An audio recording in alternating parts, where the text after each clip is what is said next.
పొద్దున్నే లేచి చల్లని నీటితో తలస్నానం చేసి ఈలోగా మా బుడ్డిది ఎక్కడ లేచిపోద్దని టెన్షన్ పడి కిందకెళ్ళి ముగ్గులన్నీ పెట్టుకుని వచ్చేసానండి. ఏదో నాకే వచ్చినట్టు ముగ్గులన్నీ పెట్టేశాను. పసుపుతో కుంకుమ పెట్టి అంతా బొట్లు పెట్టేసి మంచిగా రెడీ చేసుకున్నాను.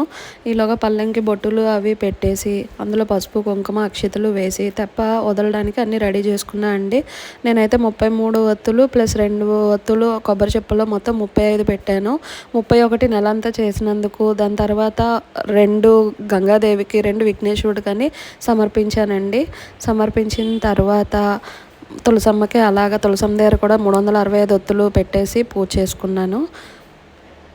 ఈలోగా మా ఆయన కూడా తెప్ప వదిలేశారు. ఈలోగా మా బుడ్డిది కూడా రెడీ చేసి దాంతో కూడా తెప్ప వదిలించాను. జై చెప్పింది, ఫొటోస్ తీసుకుంది. దాని తర్వాత టెంపుల్కి వెళ్ళామండి. అక్కడ మారేడు చెట్టుకి, ఉసిరి చెట్టుకి దీపం పెట్టేసి తర్వాత మేము దీపదానం తర్వాత స్వయంపాకం ఇచ్చేసి వచ్చామండి.